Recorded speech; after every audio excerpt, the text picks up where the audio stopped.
Welcome to Meadowbrook Members Podcast. I am Jelly, otherwise known as Glester Prince, and my co-host is Hitchcock, otherwise known as Alfred Henry. Our mission on this podcast series is to explore the stories behind the magic that was created at Meadowbrook. When over a span of 4 years, between 1982 and 1986, we saw the transformation of a small co-educational school with less than 1,200 students, 800 boys, 800 girls and 400 boys into a successful sports and scholastic champion, winning 7 major trophies, 3 Sunlight Cup, 2 Topping Cup, 1 Walker Cup, and 1 Nutriment Shield.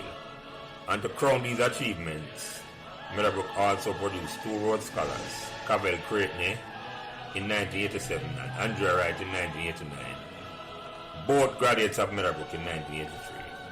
In this podcast series, we'll be speaking to persons, both males and female, who were actively involved in this incredible journey, along with friends and staff at Meadowbrook, which inspired the environment which created this golden era. We hope you enjoy our discussion. Please give us as much support and encouragement as you can on whatever social media platform you are listening. Welcome and thanks for joining us. Oh, all right. So remember to like, share, and subscribe these Meadowbrook Members podcasts so neither you nor your friends will miss another Meadowbrook conversation. Thanks. Today is Wednesday, November 1, 2023, and welcome back to another conversation about Meadowbrook memories. Me as usual, Glester, our Lance, our Prince, our Jelly. Anyone of those names will do. Our co-host tonight don't really need an introduction now, because she was here on episode number 83, and she was one of those who renegotiated Meadowbrook dress code barrier in the militant days of the 1970s.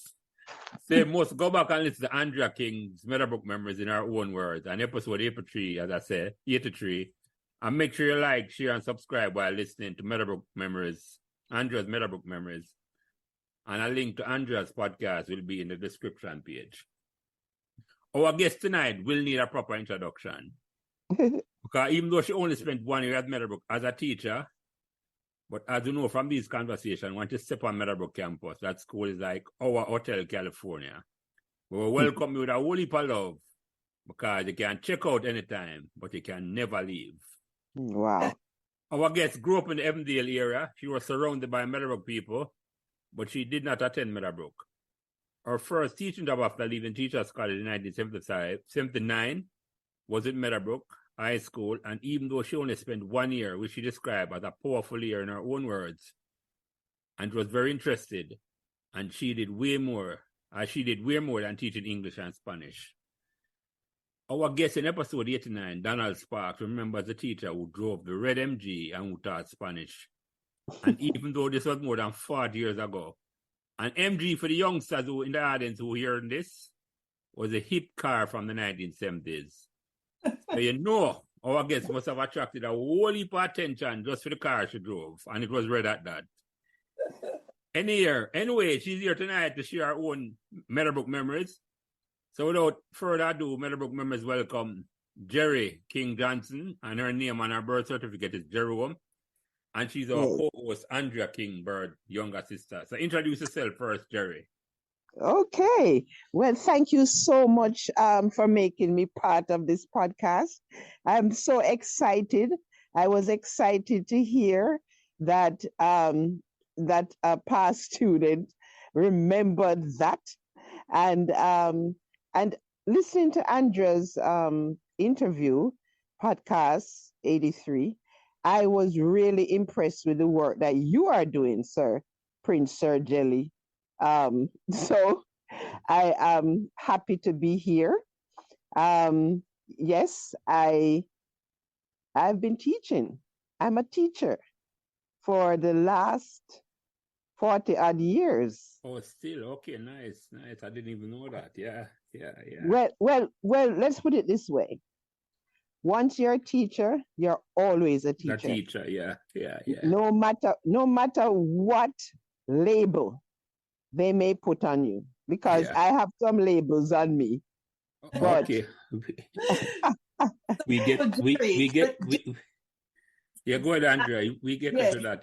Yeah. yes, yes. So Jerry, having Mhm. not gone to Meadowbrook, when Yes, you started, thought of your first school to go to teach, yes. how did it come on the agenda for you? All right. So, All right, I, let me ask the question this way, Andrea. Let me ask her the question this. But before that, mhm. you introduce yourself. You introduce yourself, Andrea. Hi, I'm Andrea Kingbird, and I went to Meadowbrook between the years of 1968 and 1975. Some of the most wonderful years of my life. And, Meadowbrook will always be a very, very important part of my foundation. And, as Glason always asks us if Meadowbrook chose us or we chose Meadowbrook, Meadowbrook chose me, and it was a fantastic choice. Well, that's the same question I'm going to start off with Jerry with. First and foremost, Andrea. Did Meadowbrook choose you, Jerry? Or you chose Meadowbrook to be a teacher?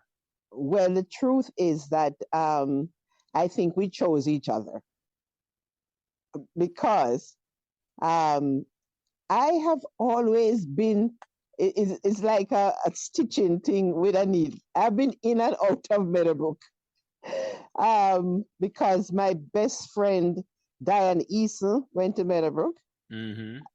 Andrea went to Meadowbrook. And let me tell you, as a big sister, she had Jerry everywhere with her. Mm-hmm. So I knew all her friends, everything. I went to Meadowbrook parties. I even went on a Spanish trip to Mexico with Diane's group from Meadowbrook. And I've always been in Meadowbrook for some reason. So when the opportunity came up after I graduated from Shortwood Teachers College, and I saw that teaching job was available at Meadowbrook, I chose it. And it chose me because it was like a fantastic year.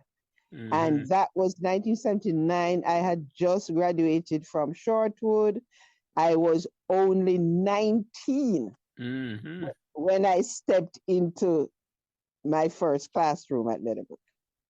Mm-hmm. And who was the principal at the time, Jerry? Miss McLennan, right, Andrew? Yes, Miss McLennan, yes. Taking over Miss from McLennan. Mr. Top had left in the summer. Oh, yes, Miss Top had left already. Yeah. Yes. Realized And that she came in at a tender age of what? 19? 19. Not You much could, older than you some could have of the still have a people who sixth were. form, Andrea. Yes.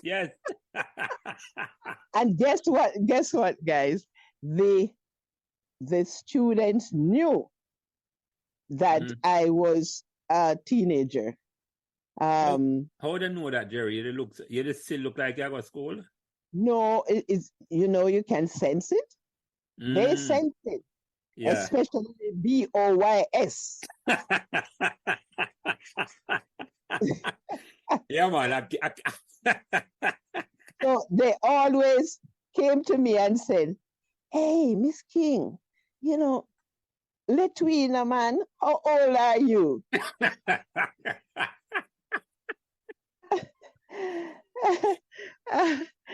And but I can tell you, even though they had that curiosity, they were always respectful. What I loved about Meadowbrook is not a pretentious school. Fantastic. You get in there, you get around folks, you don't even know where they're from. You just know that, well, let's put it this way. My spirit sat well in Meadowbrook. Yeah. And nobody not check if you no green card to say where you come from. No. So I you're telling me some stories, Jerry. Could you tell me about like when you drove in with that car, the young girl? I know. What would happen? What the students would do? Yes. Well, I can let me give you a picture of who Jerry was at that time. And 5 feet 10 inches, and that slim thing. Mm-hmm. And from that time, these girls think they're wearing braids. We wore braids down to our bottom, Mm-hmm. and we happen to love to dress. We love dressing up. So that caught the eye of the students immediately. So on top of that, now I had an additional thing, that MG, which really belonged to Andrea and myself. Mm-hmm. But Mm-hmm. Andrea had gone to Barbados to study law. Okay. So I had it for myself for a while. Mm-hmm. So when I drove in, neither teachers nor students knew what to make of me, Mm-hmm. because here I am, only 19, and here I am with this car, Mm-hmm. the sports car. So what would happen after the students got to know me? Do you know, like how the security runs behind the US president's car? Mm-hmm. Well, my dear, when I drove up, and I was always early for school, always, up until when I was the principal of a school recently. So when I drove up, first of all, the guards, who was at the gate? It wasn't guard, it was a watchman at the time. Yeah, it was no God. No God never did at the time. No. Watchman. And he knew me well. And once he threw that gate open, I had a set of students. They're not the same students every morning, It differs depending on who reached first. And they would jog behind the car until I parked. And, sometimes I even have to wait for them to come out the way so I could park properly. Mm-hmm. And these were what age, Jerry? What age student these were? These were maybe first, second, third formers. So, so you captivated the entire school and Jerry, from first form all the way up to the one who was close to your age. All the way up to sixth form. Yeah. Even though I taught 1 to 3, as I said, the fifth formers and sixth formers knew that I was much older than them. Mm-hmm. Mm-hmm. So I will tell you a little later how they come into play. So the girls would grab my handbag, and the boys would grab my books. Mm-hmm. And off they would go to the staff room. And then after they put it down, I would see them in class. That's it. Mm-hmm. Mm-hmm. But they always had something for Miss King. Were you surprised at that, though, Jerry? That what word am I looking for? Were you surprised at the outpouring? Yeah, that you got from the students at Meadowbrook. I didn't have time to be surprised. I was elated, because when a teacher is loved like that, I can make changes. Yeah. I can help students grow.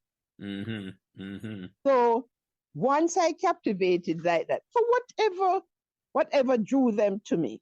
Yeah, whether the car or you being tall, tan, and totally terrific. You don't know which one. That's right. Totally terrific. And so to go a little further now, I taught English and Spanish. Mm-hmm. Well, the English wasn't bad, but to teach a class of boys, mostly Spanish, mm-hmm. they had no interest. So when I went into the class and realized that, this is not happening, I had to make some changes. You mean they weren't So interested in Spanish, Jerry? That's what you're saying? they weren't interested in a foreign language. Yeah, I can't vouch for that. I never like it at all like that. But go ahead. You didn't have Miss. Let's You didn't go. have Senorita King. No. So what we use a book, Vamos Amigos. I remember the book. Yeah. Okay. So when I went to class and everybody took out their book and stuff, the truth is that myself, I was a little bored. So because my personality is very busybody. So I had to adapt what was in there. And as a teacher, and the truth is that you're either born with it or you don't have it. Teaching is not something you can learn. Good point. Because I remember from very, very early in life, you said you wanted to be a teacher. Very, very early. Very exactly. early. I know, say, I taught here for about 18 months. I never like it. Okay. A teacher. You can't learn to be a teacher. No, you can't. I'm a wife. I've been teaching for over 20 years, 23 years. Oh, she was born to be a teacher. Yeah. And let me tell you what is the difference when you're born to be rather than when you learn. When you learn, you can always give the curriculum the words, but you can't give it the feeling. Yeah, you bring life to it then when you're born to do it. Exactly. And the children, no matter what age, from toddler age right up, they know when you are born to teach. They know. So what happened in that Spanish class? Oh, in that Spanish class, we started to make noise, my dear. That is one of my downfalls, was that if I could sing it, I sang it. If I could relate something to it, I would relate something to it, and we would do games. Wow. We had exciting classes. You never go by the book at all, Jerry. I go unconventional. Unconventional to this day. To this day. And when I saw that I did an exercise and the boys especially, their eyes started to twinkle. I say, yes, we're going to go this route. So, very soon, you're the first year out, you're a freshers teacher. Older teachers don't like that kind of that kind of teaching. So very soon, you have to hear, Miss King, the classes have to be a little quieter. You have to tone it down, yeah. You have to tone it down. But the truth is that I didn't. So who are some of the teachers, Jerry? I think you came to Meadowbrook and saw. I cannot tell you the names right now. What the truth really is that I was so deep into the students. Yes, I got you. You didn't not pay attention to the staff room at all. You just pay attention Not at all. The only problem, but they were nice people, not, it's not that. No, man, understood you, man, yeah. But there were some older teachers, who just, no pun intended, just taught by the book. Yeah, man, them do things a different way, man. I know you're talking. Them do things. Right. Yeah. And then I look completely different. Yes, you drive a red MG and you come dress a certain way and you're young and you have only got energy. Pushing the boundaries. Yeah, push the boundaries, you push the edges, yeah. I push the boundaries. And over the years, I've thought about it and I said, my gosh, what a thing drop on the poor people then. How did it feel? How did it feel when you saw the children start to respond to the new techniques that you had brought to the fore? Oh, exciting. I couldn't go home and sleep because I'm a creative person. Yeah. And things just came up in my head. So one of the things, and you know, the gentleman who spoke the other night about me Who's going to the Donald? Manning Donald Cup, Sparks. yes, Yeah. right, Donald Sparks. Okay, I figured out from then that if I shared things outside of the classroom with the students, Mm-hmm. they are going to listen to me in the classroom. Mm-hmm. So I went to Manning Cup matches. Mm. I got involved in lots of extracurricular activity. And I didn't ask for money, by the way. You know, I hear some teachers nowadays want extra money to do Mm-hmm. certain things. Mm-hmm. That is not on. That's not an option. You just have to show your support, Jerry. You have a passion for the student, and man, say whatever the money you want to do it with them. Exactly. Do you remember which house you were in? Which is a greenhouse. Saunders! Saunders. Yes, I was in Saunders. My house.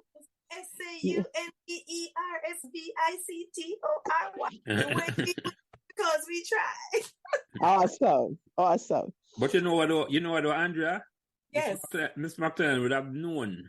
Mm-hmm. By the way, did Miss McLennan know that you and Andrea were related, Jerry? I doubt it. Yes. Oh, Did yes. You? Okay. Yes, she knew. And Mr. McLennan is a Spanish teacher, you know. Right. That's why I think she put you in a Saunders too, okay? Andrea was in Saunders, she was the same thing, she said. And then 4 years later. Yeah. And then what happened next too was that they wanted someone to represent this school in the cadet corps. Mm-hmm. This was the first set of women officers. Yeah, the talk about that, you know, guy talk about that earlier. I never first spoke about that. Oh, okay. Yeah. So I was chosen for Meadowbrook. And you weren't a cadet before, Jerry? Cadet what? Never known nothing. and the first time I had to go up in the truck, them had to shove me up. No. Mm-hmm. I knew nothing about cadet, but I knew that Meadowbrook needed representation. Yes. And I knew that it was an important step for women at the time. Mm-hmm. And I went on training. I went to training, Newcastle. Mm-hmm. I've Fred Drive Post. Your cadet thing started at Meadowbrook, you know. I wasn't aware of that, you know. Oh, okay. No. It's Meadowbrook. Oh. And I graduated as second lieutenant. So who were some of the students, Jerry, who were part of that cadet, original cadet? Because Meadowbrook was the first female cadet corps in Jamaica, Andrea. I don't know if you're aware of that. I think I've heard that through the memories, but I didn't know that before. No, I didn't know that before. Were you aware at the time that, Jerry, that you were creating history? No. Yeah. No. All I know that I was called to serve. Mm-hmm. And when you're called to serve, that's part of born to be a teacher. Mm-hmm. You have to do things outside the norm so that students see you in a certain light. So who invited you? Did Mr. Gooden or Mr. Chin? You know, it was Mr. Gooden. Mr. Gooden, right. Him in charge of the cadet at the time. Yeah. Yes, man. And it was a fantastic experience. And I was able to, I don't remember names. That's one thing with me. I'm not so good at names. Over my 48 odd years of education, I have I have so many names. But what I find happen is once they graduate, that's it. Yeah, unless you see a face. You have to get When I see a face, I know exactly. When I see a face, they know me. Oh, yeah. So, so I'll tell you two of the things that happened to me. So cadet was one, netball was the other, because I played netball on behalf of St. Andrew High School, where I went to high school, and always loved it. So I'm a sports person. We are a family of sports people. We like sports. And so I was into things. And by the way, just don't cut it, but it was just you and Andrea alone, or you had brothers and sisters? Okay, so now comes the question. The name Jerome. I have two sisters, Sandra, Andrea, and here I came. They thought I was a boy. Or they wanted a boy. They wanted a boy. Yeah, wanted a boy. And then I showed up. So they kept me.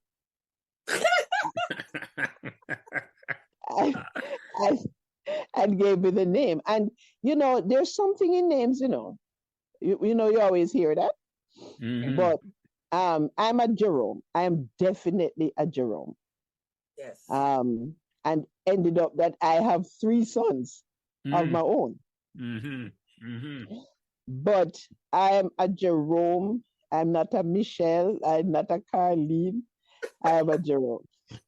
And in my years of teaching, and I'm also a speaker, Prince. So I don't have to use what do you call it? The icebreakers. Because the interest around my name is the icebreaker. Yeah, there's a name alone invoke enough conversation. Yes. Exactly. Yeah, I got you. Yes. So to go on how you impact as a teacher and how I impacted Meadowbrook, that 1 year set me up for the 40-odd years that I've been in education. Isn't that something? Wow. Yeah. Because I saw so many facets of education that is not written in a book or that you can't learn at teachers' college. Yeah. And go ahead, Andrea. Go ahead. Yes, I've been able to observe that because now when I hear Donald Sparks talking about how involved Jerry was in extracurricular and so, in all of the schools that she has been at since, that's what they know Miss King for. Always at everything. So not the classroom. That's the other thing outside of the classroom, right? Yeah. Right. Everything. And because I do all of that, I usually get fantastic grades. Yeah, it made the teaching easier. The kids them relate to you better, Jerry. I can't see that. Totally. So I was in what that flower shop by Barbican, their name again. And Shields. Shields and Shields. Yeah, yes. Shields and Shields. Yeah, good memory, Andrea. I know that. Years ago, I was in there, and this guy looking at me, and I kind of straightened up myself and saying, "Oh boy, why is this guy looking at me?" And he comes over and he says, "Senorita King." and I said, "Yes, Meadowbrook." How you know it's at Meadowbrook? Because that's the only place I taught Spanish. Oh, really? Yeah. I never. So hold on. So you were when you graduated teachers college, you didn't have a Spanish. Spanish wasn't part of your teaching curriculum, does it? Yes, ma'am. Yes, I did English and Spanish, but after Meadowbrook, I will tell you what I went on to. So when I looked at him, he said, "Oh my gosh, it was so good to see you. come and meet my wife. Wow. So his wife came over and she said, but you look good. The poor wife probably didn't know that I was just a few years older than her husband. Mm-hmm.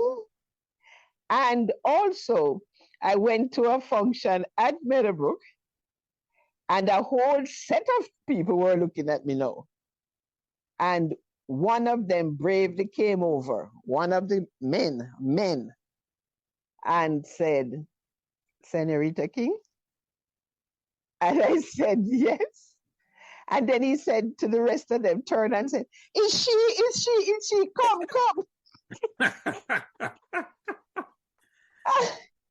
So then a whole group of guys and a couple women came over, and they were telling me how they appreciated what I did for them with Spanish. Wow. One said he is in the military, he's in JDF, and he was called to go to Colombia or somewhere. And his my little Spanish take him there. You know, I think I spoke to him. A guy coming on this weekend, I can tell him name. Him name soon come back to me. But yes. He say his Spanish he learn at Meadowbrook. Wow. Yeah. Wow. Carry, Okay. but him in the JDF, too, as you talk about that, Jerry, him in the JDF and him goes places where him have to do with the Spanish and the Meadowbrook. Yes, he told me that. Yeah. And then another one was an inspector of police in Portland. And he told me about using the Spanish. Another one is at the wharf. Wow. At the time. In a very substantial position too at the wharf. And he used the Spanish. And remember the one I saw in Shields and Shields? He is a lawyer. And he said because of the Spanish and how he was learning, he did it all the way up to sixth form. Anthony Murray is a guy named Jerry. Anthony Murray. And the name sounds familiar. His podcast coming out this weekend. Actually, clip. I was sending some clip by him. I used to see some picture. Yeah, I was sending some picture of him. Yes. But not only that, no, hold on to this now. Hold on to this now. They were so in love with me. They said that when I came to school in the mornings, especially one of them who was standing there, he was jealous if anybody said that they like what I had on or whatever. I don't know any of this either. I don't know.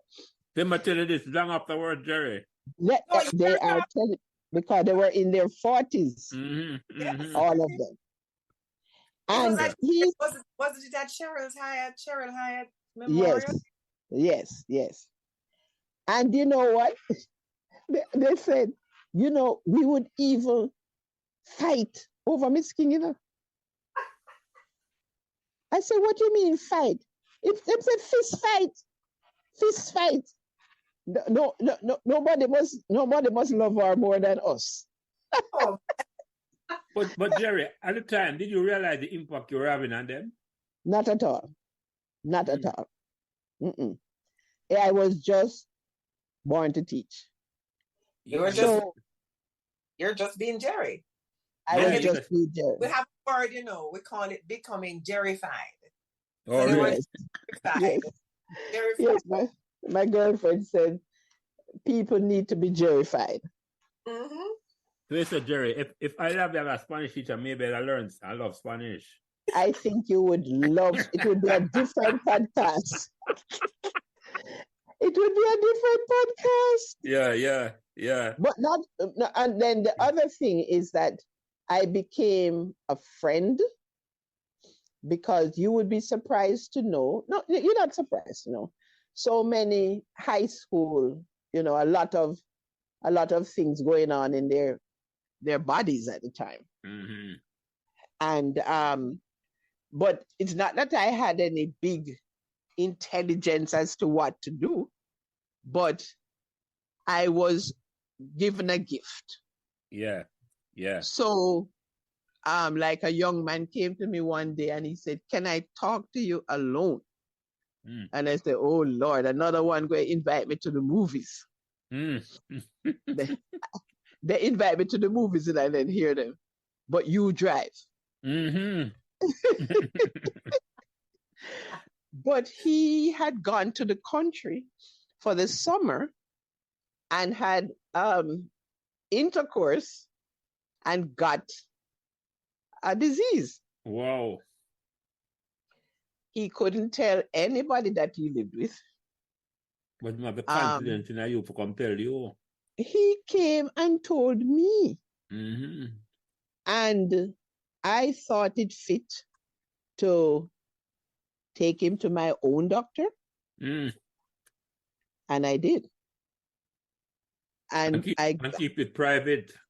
I kept it private, get the medication for him, and every lunchtime he came to the staff room to get his medication Mm. Oh. until it was Cleared up. up. Mm-hmm. Mhm. So this is what we talk about when we're teaching. It's not just the subjects.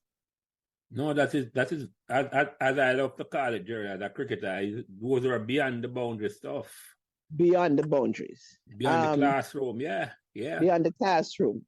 Those guys that used to call devotion,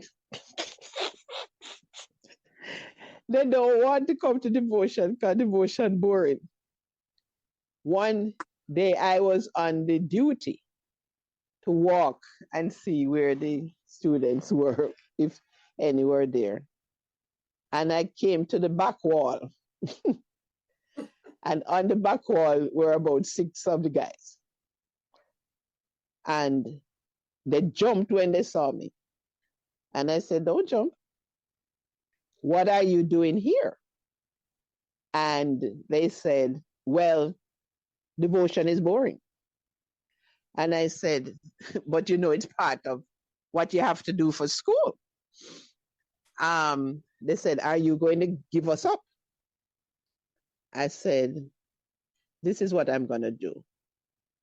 You see, next week, Monday's devotion, I'm going to look for all 6 of you. I am going to go back to the people who plan devotion and say, can we change it up a little bit?" Mm. So instead, the kings are change people, you know. And you're changing uniform, me changing devotion. Yeah. Andrea changed dress code, yeah. And I said, if I don't see you at devotion next Monday, then I'll give you up. And they came. They came to devotion. So this is that's why I said that year taught me so many things. And one of the biggest takeaway for that year at Meadowbrook was that I was able to be Jerry amongst people who weren't ready for me at that time. Mm-hmm. But over the years, I mean, I was mad when I was going back in September because I was told that I didn't have to come back. And I was I was mad. Yeah, I was going to ask you about that. Why only stay 1 year and you love it so much? Because sometimes we don't understand change.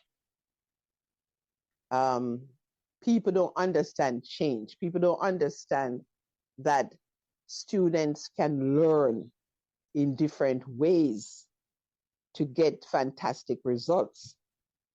So my boys got some serious results, as they have said. Mm-hmm. And I'm not sure what really happened, but I used to play tennis at St. Richard's Catholic Church. And after I got the letter that, you know, my services were no longer needed at Meadowbrook, I can tell you, I cried like a baby for about 3 days. And my mother had to say, listen, when one door closes, bigger ones open. Trust me. But when school started in September and the students did not see me, I was playing tennis with my friends, and my friend said, Jerry, don't look now, but the whole of Meadowbrook is coming up here. Oh my goodness. Oh, them fine where there. They found me because some of them go to that church. Okay. So they came and they were crying and they were, why are you not at school? And, you know, it was a difficult thing to explain to them because I didn't understand it either. Yes. No, Yes. I know exactly what I mean, Jerry. Sometimes the politics just above the pay grade. Exactly. You didn't want to explain it sometimes because it don't make no sense because that was, I mean, even Meadowbrook never read it for you at the time. That is what you're saying. Yes. Yeah. I don't think, as a matter of fact, in my whole career, actually, I'm a different kind of thinker. So when I became principal of schools, give me the rough kids. Give me the ones that come with the knife. Those are the ones I want. Yeah, yeah. And use strategies. And you know what the biggest strategy is? Love. You know, all you're talking, Jerry, that's all I hear now. That the student them know say you care. That's it. They know that I care. They know that it's not just a job for you. It's not passion. Yeah. Love. Them feel it like you, man. I say, boy, you know what? Me can't go to Miss King, you know, because no matter what. She ever hear what me I say. That is it. And it's more than just say I teach them Spanish or English. And more than that. Much more than that. Yeah. Yeah. So Meadowbrook was my first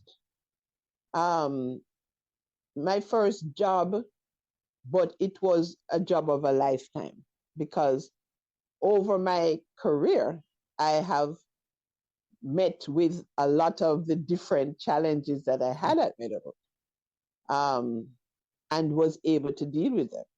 You know, one of the things that was a little embarrassing was Valentine's Day. Every second, somebody knocking on the staff room door. Miss King, is Miss King in there? Oh no. Can I give her this? At the end of the day, I had to have students help me to bring Valentine's things down into my car. It was beautiful. But you know though, Jerry, that in itself is like a curse, you know. I'm going to tell you what I mean. It's like because you stand out so much, you can't imagine. I mean, there's somebody in the staff room, but you can't imagine how much ready I look for you. Exactly. Yeah, that's what I'm saying, Andrea. Yeah, man, definitely. I'm saying something too good, you know. Yeah, man, because when you stand out, it's not like Jerry come there for show off and I go on to better nobody, you know. All right. I just care I want, and you check for the student, man, and I show it back, them reciprocate. Yeah. But yeah, in a sense, I never do say I for show up nobody, you know. You were just being Jerry. Just being me. Just being yourself. Yeah. And when I went to the Manning Cup matches and cheering them on and everything, after the match, they come to you and we can talk. When we go into the Spanish class, no, we can talk football. Yeah, right. You can't talk football and Spanish. Right. Exactly. Right. So even 2 years ago, I was tutoring a young man, one-on-one, and he's a big football player. And for his spelling, I told him that he can shoot goals on me. So out in the yard we were, and him shooting goals and spelling his spelling, you know? And that's just a couple years ago, okay? Just a couple years ago. Jerry remains Jerry. Yes.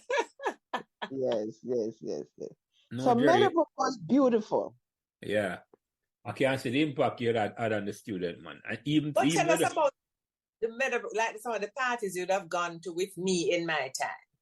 Like 16 and things like that. Hold on, before she go there, Andrea. Yeah, But yeah. so why you never go Meadowbrook, Jerry? I passed for Andrews. I passed for Andrews. I think Meadowbrook was like my third choice. Okay, I got you. Okay, all right. We're not all against this. So go ahead. No, not at all. Not at all. As a matter of fact, I went to St. Andrew, not St. Andrew. Right, I hear that. I talked to a guy.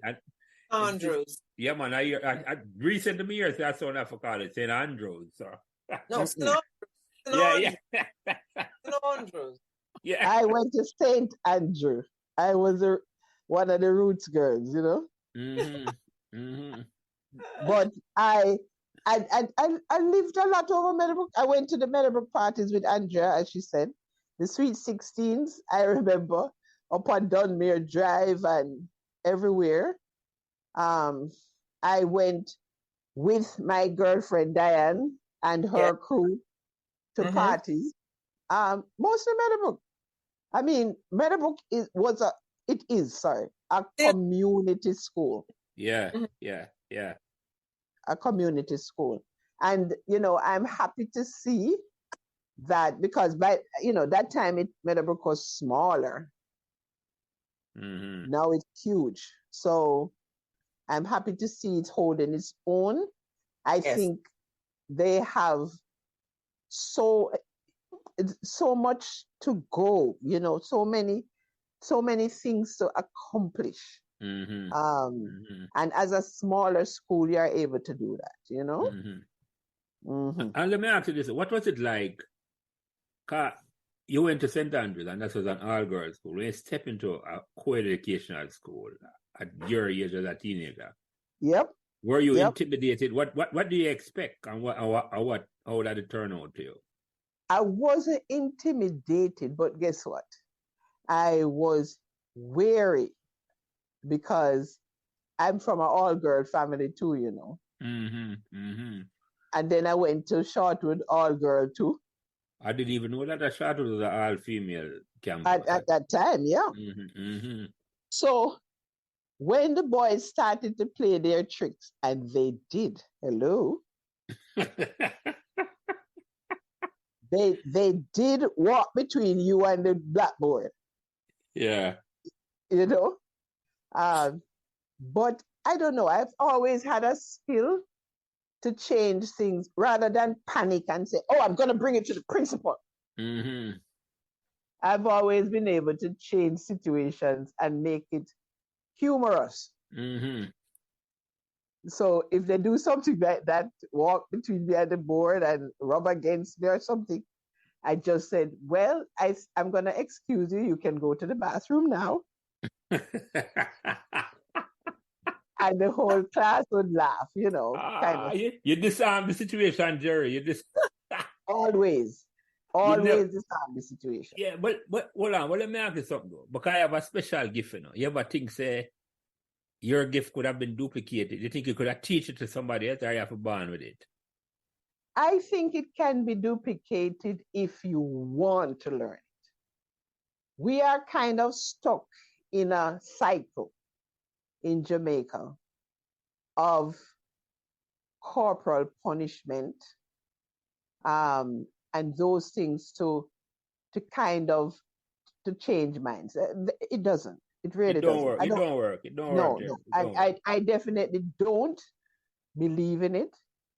What I do, I've gone on to be principal of maybe 4 other schools. And what I do is I would tell them to sentence them to me if they get in trouble.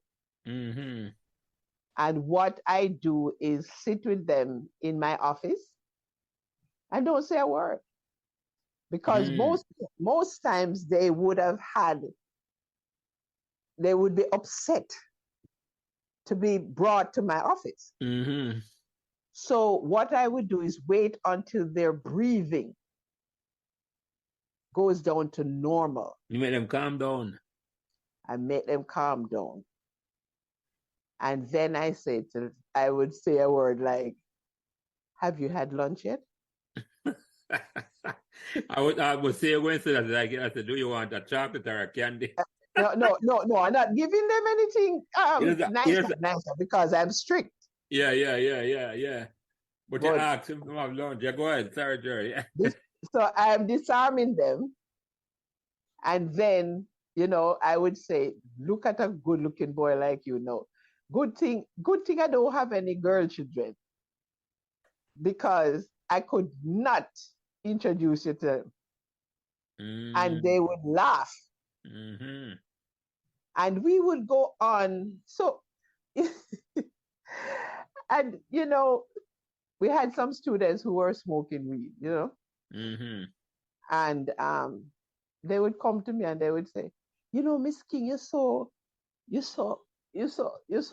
grounds. It's a ground. That's an word. Yes. It's a ground. Yeah. You smoke? Wow. Wow. Yes. Yeah. And I would say, no. And they would say, geez, then how you remain so calm? Mm-hmm. Mm-hmm. So you can get students, to be, and I know a lot of teachers, it's not just me. I know teachers who are able to do that. Unfortunately, we don't have enough of the teachers who are not in the classroom now to do all sorts of things. I don't even know. But let me ask you something, Jerry. You think the reason for that is we don't evolve as a society to encourage unconventional thinking like yours? I agree. All the day I talk, I listen and say, if somebody like you could have just get the opportunity to revamp and just have a curriculum for education in an environment. Yeah. The places are different, The places are different. Andrea, talk to that. I am telling you, from Jerry came back to Jamaica some years ago to give her contribution to the education system here. Mm-hmm. That's all she has been trying to do, and it has been complete pushback. So, we just remain in the Stone Age because people come back to contribute to the society, to see what they have been exposed to. Yeah. Jerry was one of the youngest trainer of trainers. That you mean you can train teachers to train. Yeah. And just, your hands are tied. Your hands are literally tied. And so let me tell you what I've gone on since Meadowbrook. Yeah. I became a social worker. Mm-hmm. Yes. Right out of Meadowbrook. Another beautiful job. Well, for me, all my jobs are passionate, so they're all beautiful. And then I decided when I was at family court, actually, and that has its own stories, but I decided that I wanted to do early childhood education. Mm-hmm. Because if I can get the students at the beginning, they won't have to make so many errors going up. So I went to Northeastern in Boston. Mm-hmm.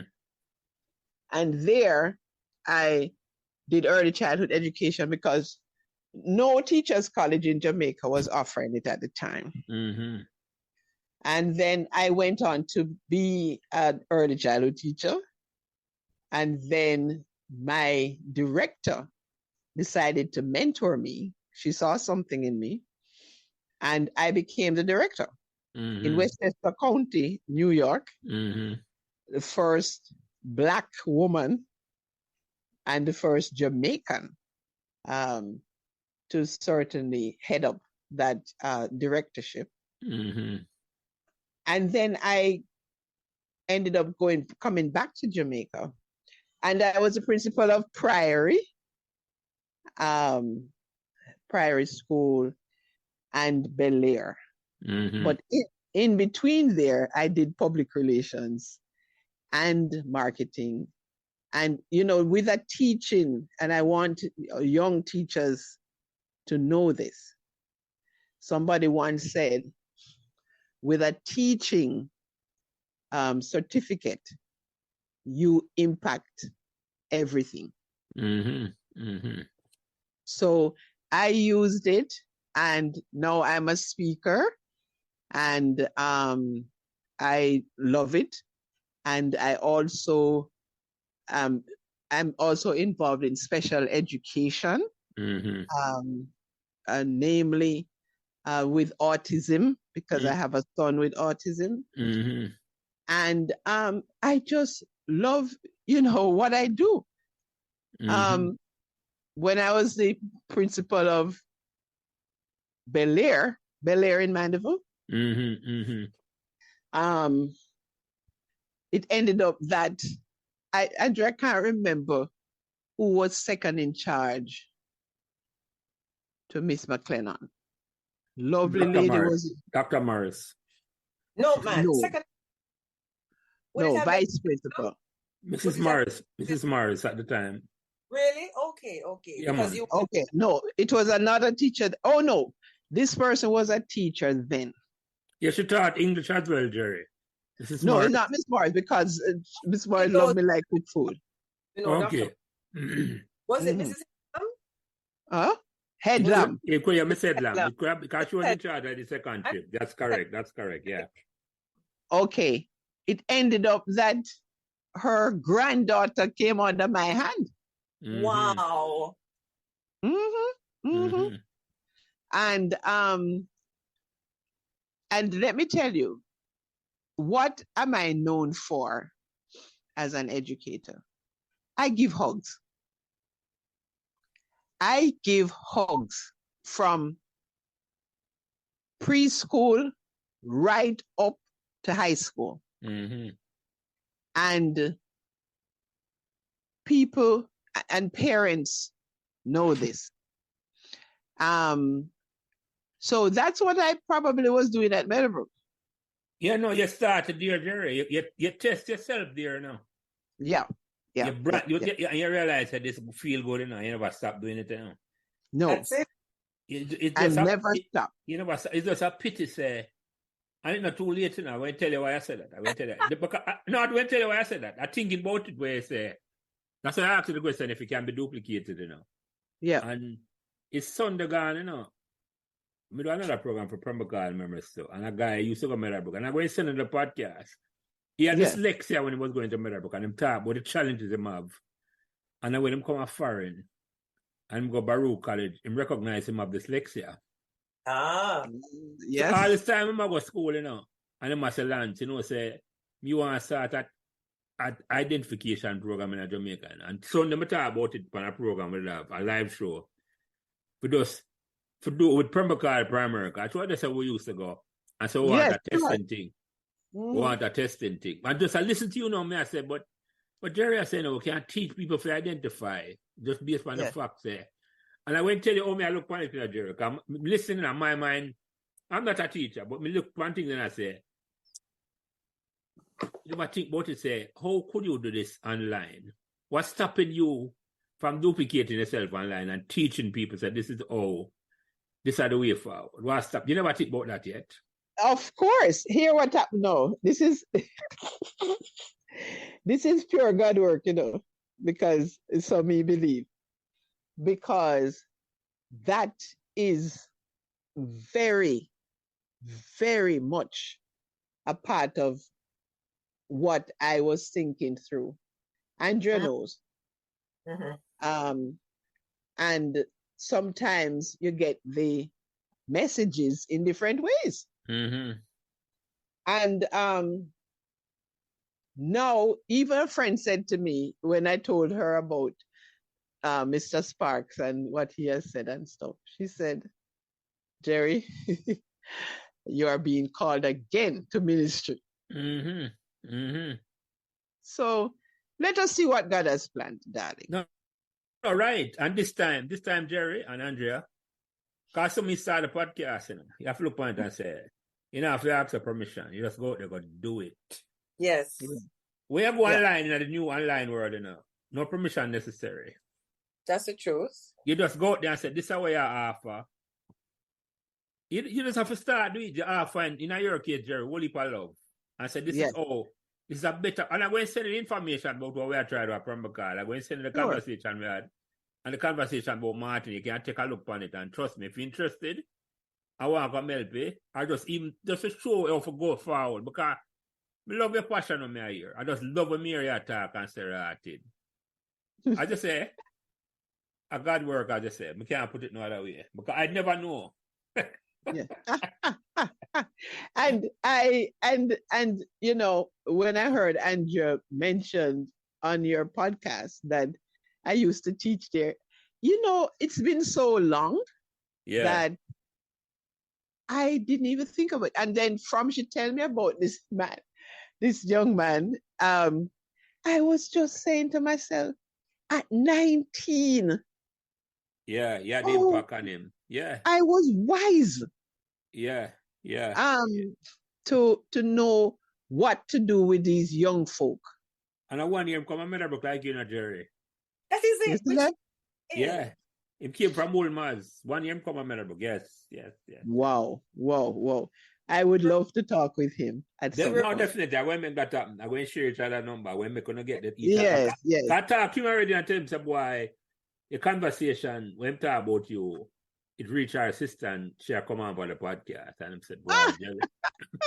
No, man, so I tell him already, man. So I expected that to happen, you know. I was going to ask you, and I went, he wouldn't have no problem with it at all. But I love to talk to you. Yes.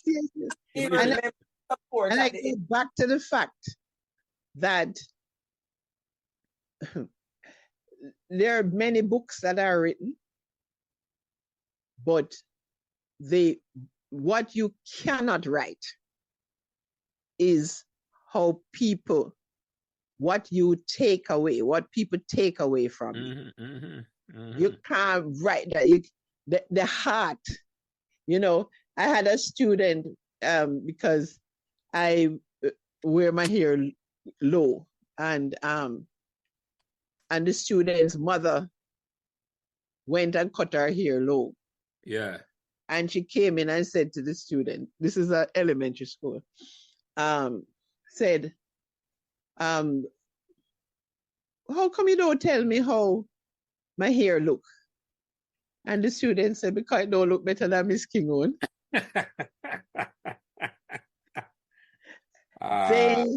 They will love you. And just for the record, I have taught and run in every step of education, every facet. Early childhood, elementary, yes, high school, college. So I have it across the board, and I'm able to give each section my expertise and my unconventional way of dealing with. That's what me like, Jerry. Because I'm an unconventional person, sir. That's what me like. That's what me hear. I love that. Yes. When I think some people think the same way. Yeah. And if you talk to my staff members who work under me, as a matter of fact, at Prairie, two of my teachers opened a school. That's it. Very successful school. A very successful school. So it there too. It started right there at Meadowbrook.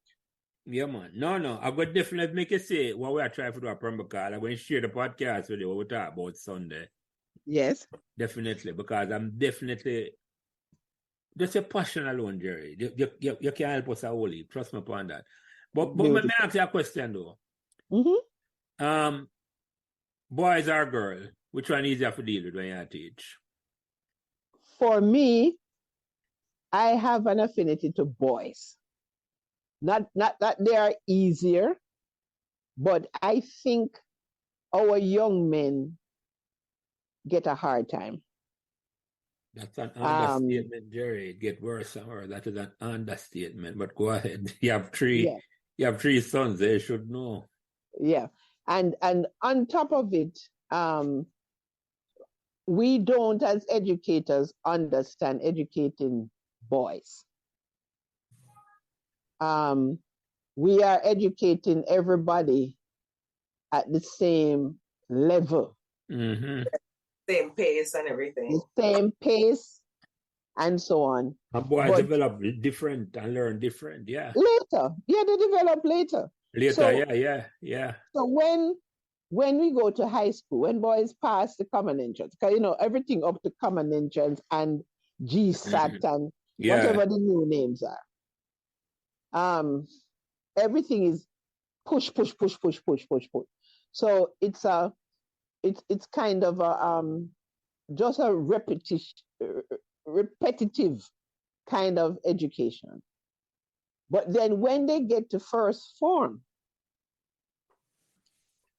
and the parents kind of ease off. Mm-hmm.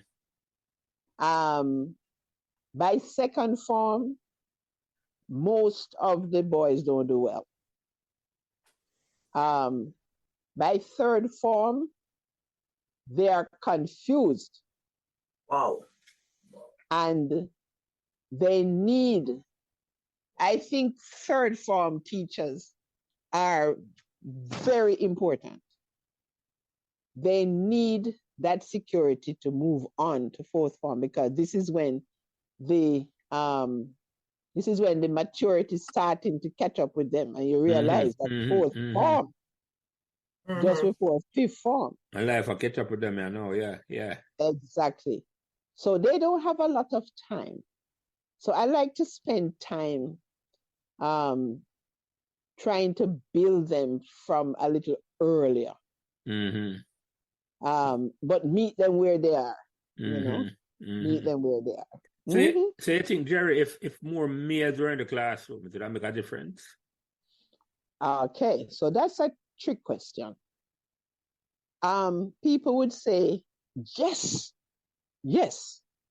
it would make a difference, because you can't take away the fact that a male is a male, and it's important. Yes. But it also hinges around the fact, what kind of development did that male go through? Right. In order to fashion the lives of these young men. Are we just telling young men that it's okay you have to be rough and tough and no chisel and those things? Or are we going to give them a fair approach to life?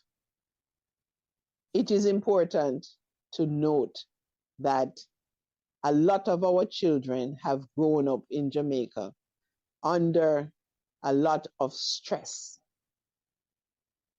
And they need people who are not under stress to help them. Yeah. That's what we benefited from when we had Mr. Thorpe as our headmaster, because he was a firm man, but he was a calm man. And so when he was there, I mean, the boys, they see him coming, they straighten up, but he knew how to communicate. So you have so many young men who came from other schools to come to Meadowbrook, like in the fourth and the fifth form, because they just weren't coping in some of those other schools. And it came brilliantly, because he just had a way, that calmness. But yes. And, a lot of trust. Yes, he trusted, And the thing about it too is that when students trust you, try not to betray that. Don't.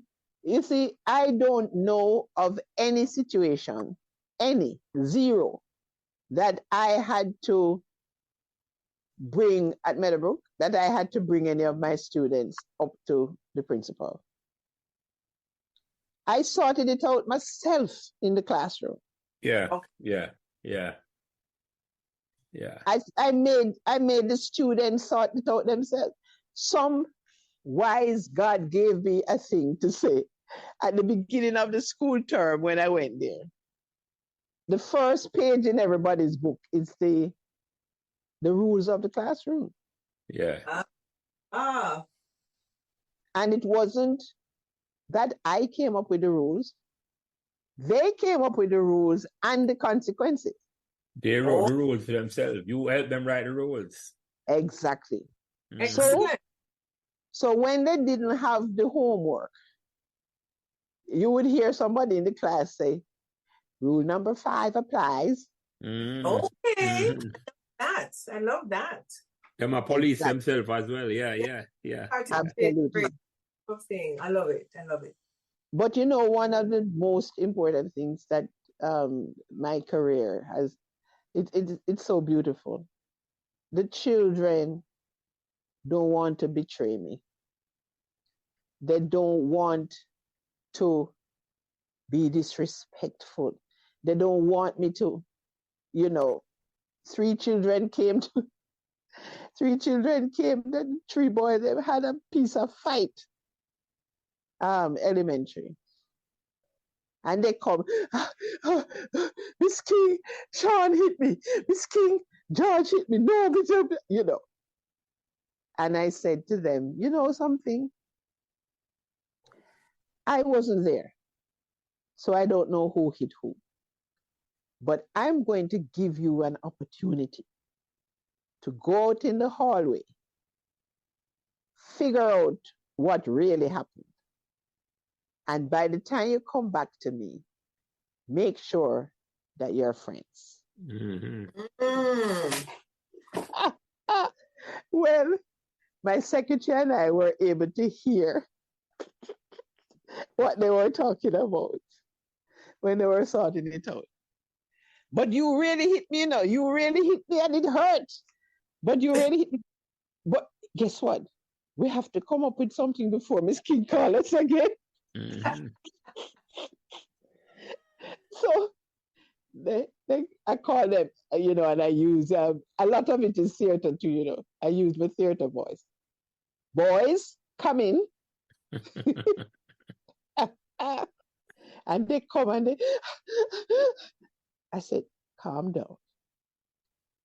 Now, please, let me know how you are friends now. Oh, George is my friend. Sean is my friend. We will never hit each other again. You don't have to punish us, Miss King. We have started it out. And I said, the next time you come back in my office, make sure it's because you got A's in your book. But finish up there. I have a question. No, man, I have a question. Finish up. Yeah. Finish. Okay, hear the question there. Hear the question. Just come to me and listen to you there. Was there a student or any students at all? You just look and say, boy, I'm lost. You can't. It's a lost cause. You never look at no student that way at all. 0. Wow. There is no lost cause unless it's external to me. Yeah. Let's put it this way. So I would have a student who just cannot settle down. And was even rude to me. Oh, yes, I think I remember that story. Yeah. And she had some cronies. But the minute she said, you see that, Miss King? The cronies left her in the court. And I asked her mother to get her some help. And they took her back to England. I saw her a few months later, and she hugged me and she said, I apologize. I was really troubled. Wow. A lot of our students. You told me a story once about a young man who had to come and sit in the office like every day at lunch. Days. And even when the punishment finished, him still coming back. To come and sit in the office. Yeah. I have lunch with the children that give trouble. And we talk about things because most times the trouble doesn't start at school. No. It starts at home. If a child come to school and curse in pure bad word, first of all, you would panic. And the teacher would say to me, Miss King, I don't know what to do. This child cursed pure bad words. And I said, how we can solve this? And I would come up and say, well, we're going to put a bad word box at the beginning of this, at the entrance of the school, of the class. So you can put the bad words in there. Have your class, you can pick it up back when you want to, if you want to. Hold on, Jerry. I can tell you this. Full disclosure, my box is a full.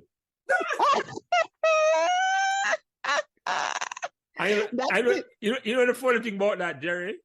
Yes. Neither my mother or father ever spoke a Jamaican bad word. All right. The boat pass, but trust me. Mm-hmm. And now, the situation reversed, and I'm still cuss a whole heap. Yes. And my children them not curse like me. Them hear them curse. And when my grandchildren them hear me a curse. You're a bad word merchant. I am that. I will rub that up, yes.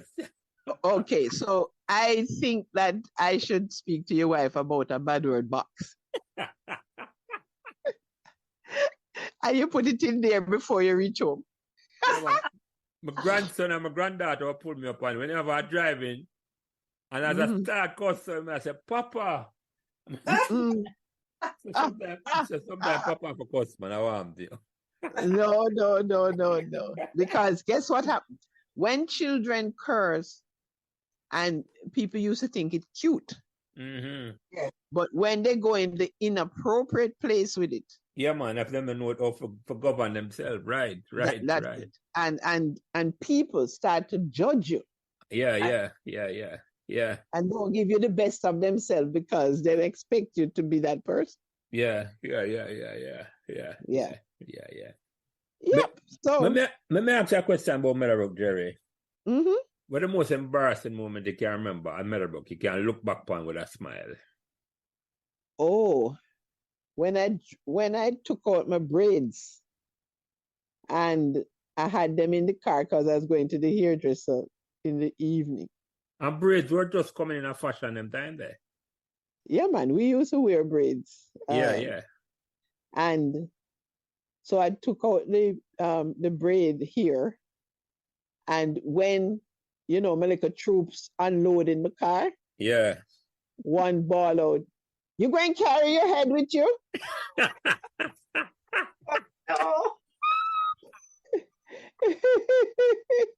Wow. But apart from that, sweet memories. Yeah, you said, listen to you, Jerry, you're the type of teacher where anybody step to you out of place is another student that got to defend you. Oh, absolutely. That's the type of teacher you are. Yes. And you in the classroom. Yeah, man, no, I can't see that. Man. It's like, the classroom, and it's like, anybody who want to get out of place, you have to open them out. That the next student next to him, I got to put him in the place. Yeah, man. Absolutely. Yeah, man. I can't see that. Yes. I can't see that, Jerry. I can't see that. I mean, people say that I'm biased, but Jerry's my sister, but she's an excellent educator and a great person, just a good person.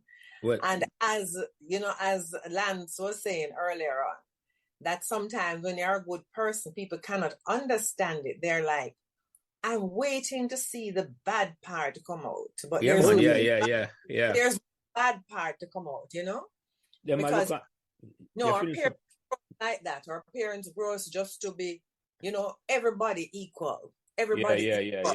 Yeah. And everybody shows up as how they show up. Mm-hmm. But you don't really make a judgment and put on the person, Yeah. And Jerry epitomizes that in how she really deals with people. And I'm very proud of you, my sister. I am. And thank you, my dear. I thank you. I'm proud of you too, my darling. And let me add this to what I just said, Andrea. Listen to Jerry. Yes. Mm-hmm. And that can't change, Jerry. You have been underutilized. Your skill, I'm just telling you, your skill, but guess what? With the new information age, it's all you got to think outside of the box, You are outside the box thinker, I mean, I put it like that too. You can't do things when you have to beg nobody nothing at all. You can't create it for yourself. Yeah. The Which I have actually. Mm-hmm. The question, but you want to spread it far and wide and see if you can. That's why I asked the question, if you can duplicate yourself and say, and do it. And it's like, in my mind, because I listen to you, in a bit of your skill, bit of open an online school, and we just have to teach like how you teach. Yeah. Trainers. Duplicate yourself. He's a trainer of trainers. Yeah, right. Duplicate yourself, but you know, if you beg no Ministry of Education or the Department of Education up there, so I say, I know, me a teacher know how to teach a sort my way. It's me, I say, I'm not a teacher, Jerry. I'm not, because I tell you, I teach for 18 months, I'm never like it at all, right? Me look one things and me I say, but this is something where I'm even encourage my wife all the while and I say, you can do something online. But very few people, just like you, very people look one thing like how me look on it, You see, I'm saying, I look one thing and I say, I can't do it different. I want to do it different. I want to change it to how me I do it. Yeah. Just I listen to you and the passion we have and the skill we have. You have been underutilized, man, especially in Jamaica. But we need it. Yeah. Well, look out for it, my darling. Look out for it. It's not far. No, especially in Jamaica, man. I mean, I tell you. It's not far. No. And, thank you for this awesome opportunity. I just smiled the last couple of nights, just thinking of the different students, some parents, the whole cadet corps, experience that was just like amazing, because I would be called a little uptown girl. So who tell me so me can go try climb mountain and those things. And it was amazing. So Meadowbrook, hats off to Meadowbrook. Let me ask you something. Like you mentioned that. Were there? I remember that if single it out. During your teaching career, and you being at Meadowbrook the first year, was it more difficult for the parents or the children? Well, at the high school level, you don't see parents. Parents are not a feature, which is really something I would love to change, because that's exactly when they need the parents.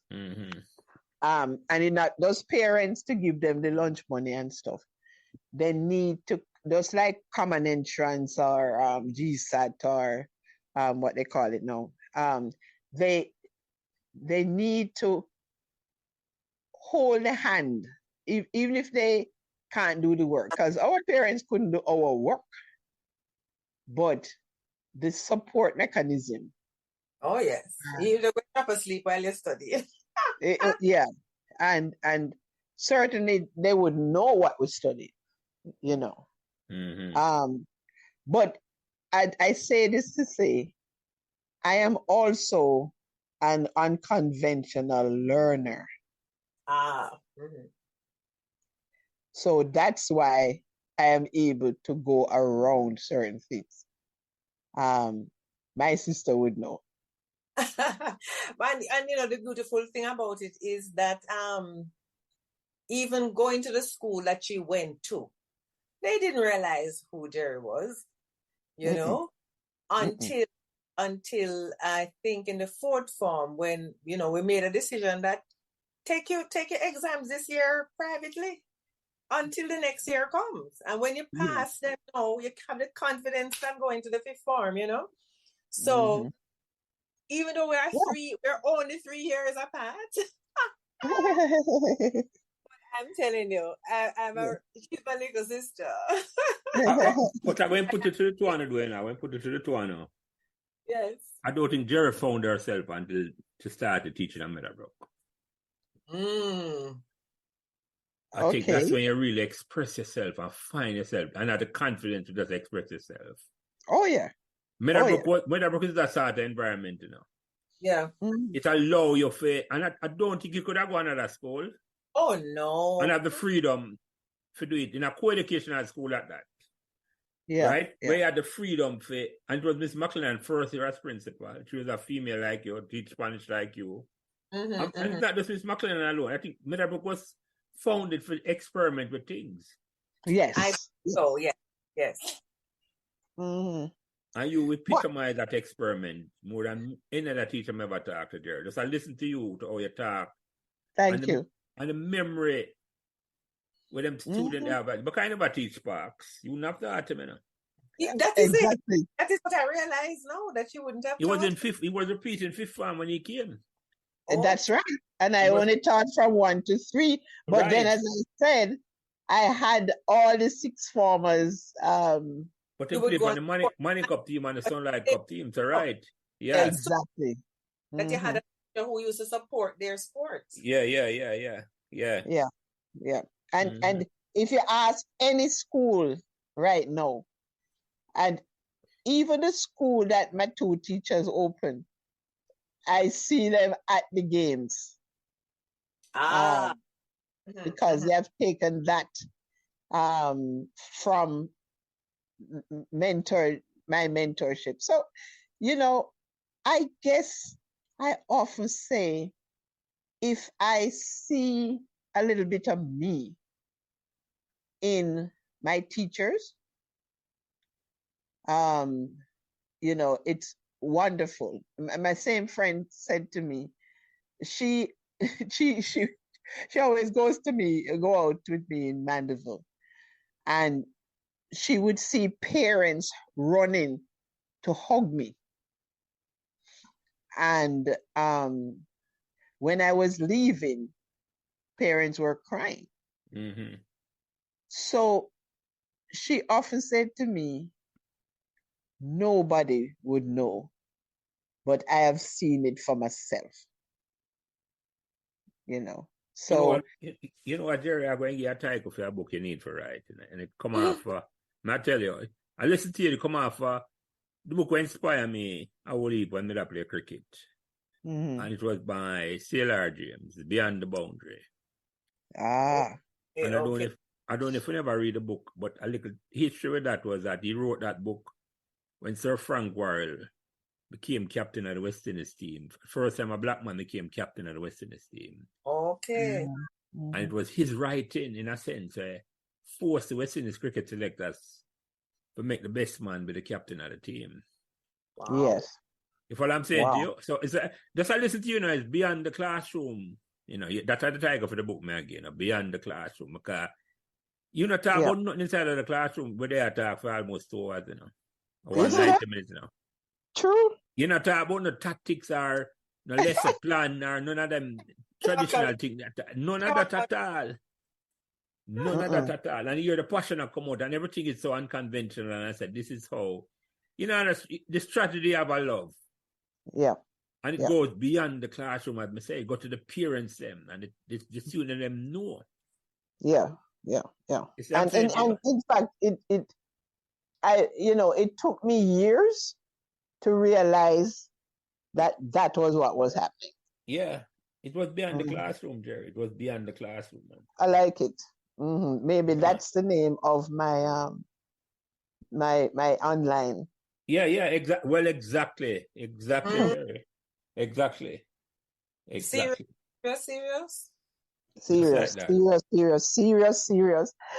Wow. If you think about it that way, then, man, you're right. You create something beyond the classroom, man. Yes. It's affecting the class, because that's when they write it, is that the cricket was beyond the boundary. Yes. Cricket in the Caribbean for we in the 60s, the 70s, and the 80s was beyond the boundary, man. It inspired. It make us, man, exactly. For as people, yes. West Indies cricket. Yeah, man, exactly. No. It was an inspiration for me, man. Looking at. Yep. So this has been amazing. Yeah, it's amazing. It just cracked open so many things. Like, as a principal, I would walk to every single classroom every morning. And the teachers knew that I would be there. So if they had any problems, if they had any thing that they wanted to discuss, they knew I would be there. I later realized that they had a name for people like me. I think they call it a walkabout principle or something like that. Mm-hmm. But I have been doing that forever. So I wonder here when Meadowbrook beat Casey in that Manning Cup. It was the year before, Andrea. It was 78. Oh, it was in 78. Oh, it was the year before. It was the year before. The year before. It came 79. That was the first, as I call that was like a seismic moment in Meadowbrook history. The first time I beat up KC at Manning Cup, 78. Isn't that something? Yeah. I have played netball at Meadowbrook, against Meadowbrook. I played for St. Andrew at Meadowbrook, and Meadowbrook trash us. Mm-hmm. Mm-hmm. But yes, still end up there. You still, yeah. But you know, so yeah, go ahead, Andrea. Sorry. Did you come to any concerts at school, though? I think so. Me? Would you have come to concerts at school that we used to put on? Andrea, almost everything you took your little sister. Big Youth and she know, and all of those people. That's why she never need to come to Meadowbrook, Andrea. She know Meadowbrook enough already. Yeah. Inside out. Inside out. I was there. And guess what? It's the first place I ever win a raffle. Oh my. I won a cake. Oh, that's but you know what was I think to Andrea and Jerry is you start in Meadowbrook now 79 and spend 1 year. Yes. Both of them just imagine what Meadowbrook would be like if Jerry had stayed at Meadowbrook and become a principal and an administrator for Meadowbrook. Oh my. Wow. Meadowbrook would be a different place, you know. Wow. Just leave the imagination there for the people who are going to hear this conversation. Meadowbrook would be a different place. But I never want to contemplate it, Jerry. The impact we have on Meadowbrook. Meadowbrook would be, we think we're great, you know. It's not Andrea. Just imagine the school are different. I'm just thinking about that. That'd be serious. Very that serious. Is serious. And I can. What I'm sure about is the spirit would be like everybody would be a Meadowbrookian and yeah. The spirit, man. The spirit. Yeah, the spirit. The Meadowbrook spirit. Yeah, man. If Jerry was at school and winning all them trophies in 1980, the golden years as McCall, to inspire me for start conversation, yeah. Wow. You can't imagine how Jerry that spread them vibe the far and wide. Yes. I support the team. Yes. Oh Lord. Oh, certainly. Yes. I did it already for Bel-Air. Yes, I was at every basketball match, and we became the runner-up. We had to come to Kingston, and I made decisions to recruit parents to drive in on a convoy, and the bus and the celebrations, and we came and we beat KC up at UWI and became the champions. So, you know, it's all in us. We have to stop laying down this negative thing that says, oh, the students nowadays, the students are the same way from a long time. And we have to, as a set of people, not just the teachers, the parents, the community, we have to stop downgrading our children. Yes. Jamaica is the only place that I know of that they have a wall for students who have been killed, for children who have been killed. And every child month they go there and have some kind of singing thing. I think that alone is preaching the wrong message. Come on, that need to stop. I never know so that going on, Jerry. That needs to stop. Oh, yes. Yeah, they have this thing. And every child month you have these students, these beautiful. Do you realize the beauty of Jamaican children? You have these beautiful children dressed up, entertaining people, talking about stop, kill us off. I can't stand it. Yeah. No, that's such a wrong message. That's a bad message. I must send. We need to stop all of that negativity. Yeah, man, we need to talk about what we can do, not what we cannot do, or what we don't. Amen. So let's see what God plans, as we said. Yeah, I'm going to say, Jerry. But let me ask you a question, though, because this almost I got towards like where you just talk about. Sure. And this specifically to Meadowbrook, but you can apply for any school. What you think? Is a old student asking for ask this question? I mean, I have to big him up. Ciara Franklin. Right? Okay. Ciara. And he said to me, say, Jelly, you need to ask a question. I say, and what you think can be done to inspire past students to make them want to get back to them school? That's a great question, because there are past students and there are PAST students and there are PASS students. So we have, it depends on what the school spirit leave with the past students. Because some students pass through PASS. And some students take, like Andrea and you and all of that, take what you have done, what you have gotten from school seriously. But if you have parents who are saying, oh, I can't wait for you to finish because I don't want to pay no more school fee. Yes. Or, the teacher, them not good. Whatever. If you have people who do that, you are not going to be inspired to do anything. But you're so correct about that, Jerry. And when you talk with the current students, I saw a picture of the head boy and the head girl and some of the deputies, and I'm saying, you can just see who they are from how they look and how they stand. And I'm like, but this is fabulous.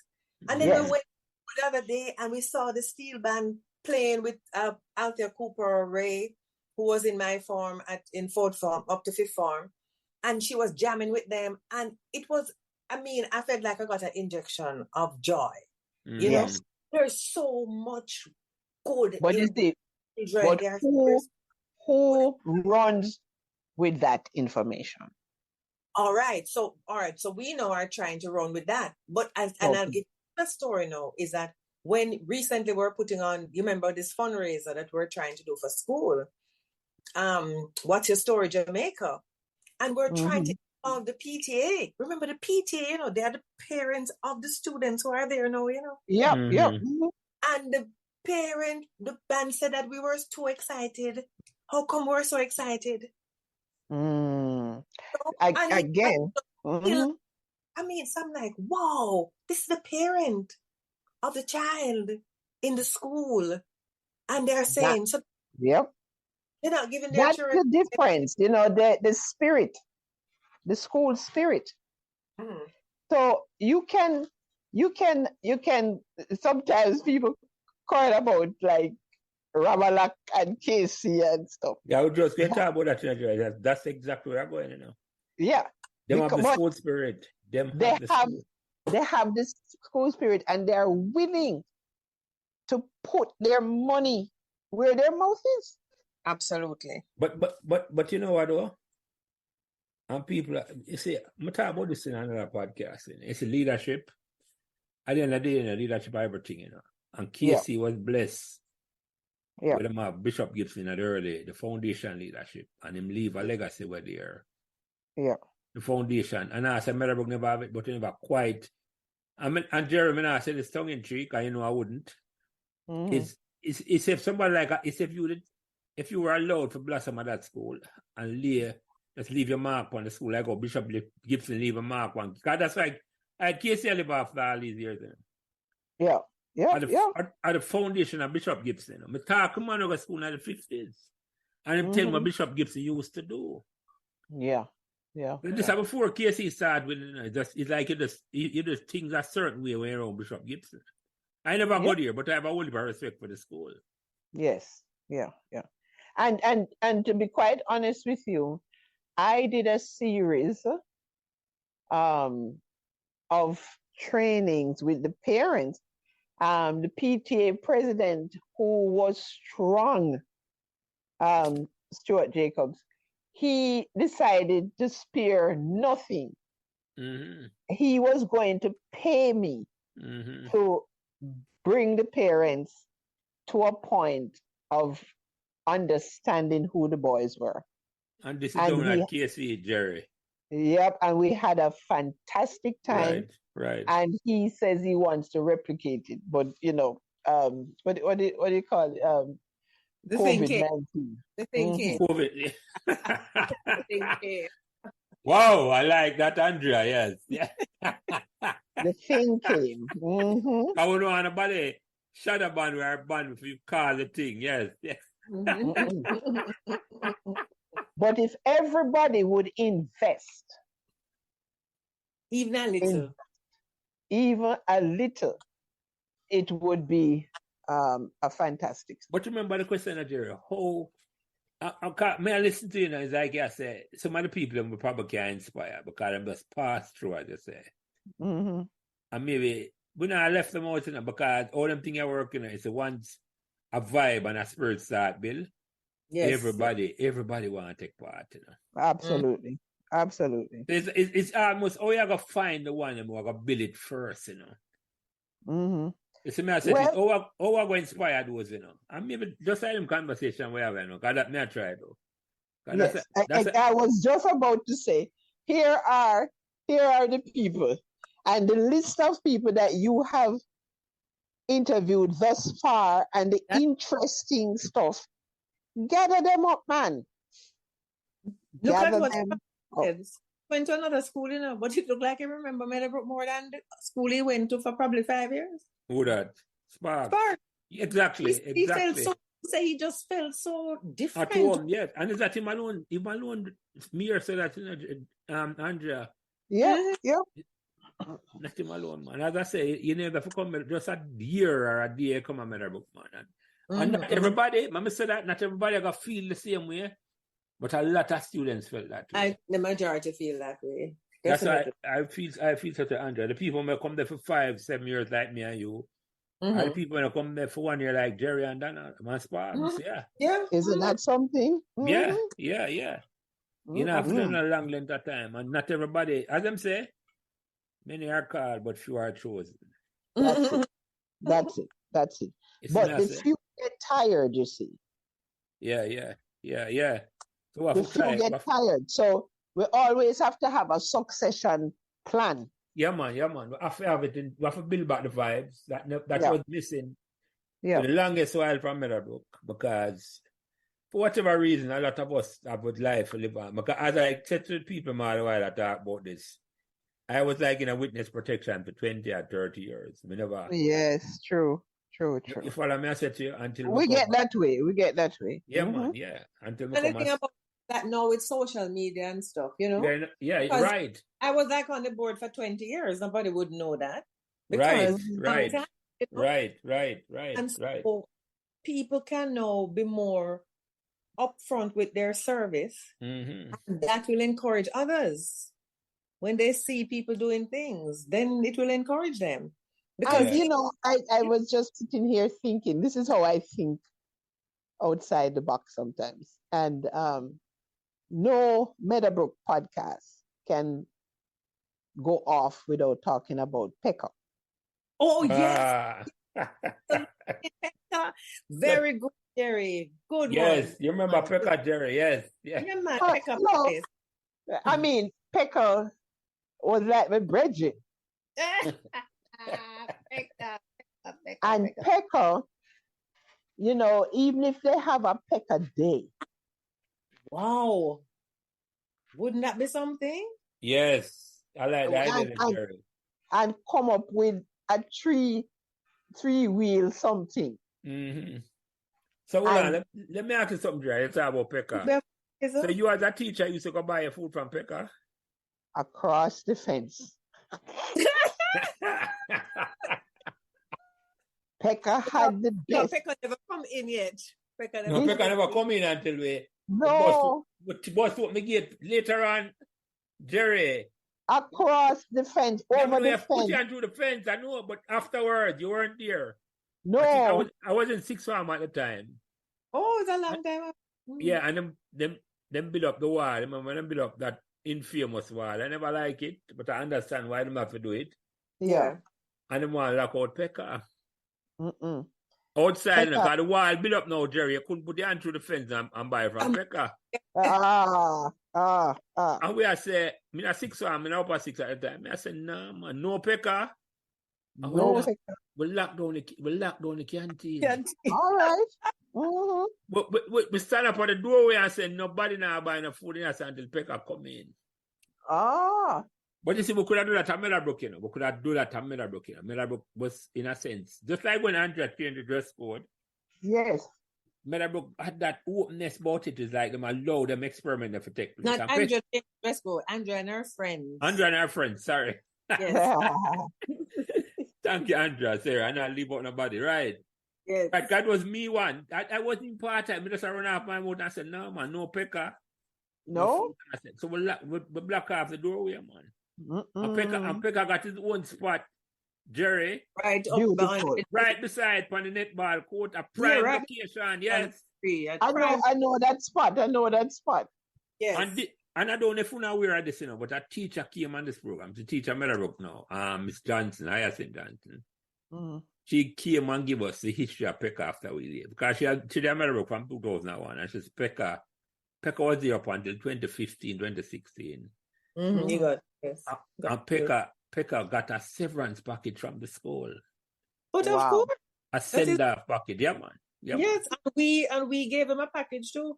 Nice. We brought him and honored him. Yeah, man, nice. Yeah. My dear, my physique benefited from his callaloo and loaves.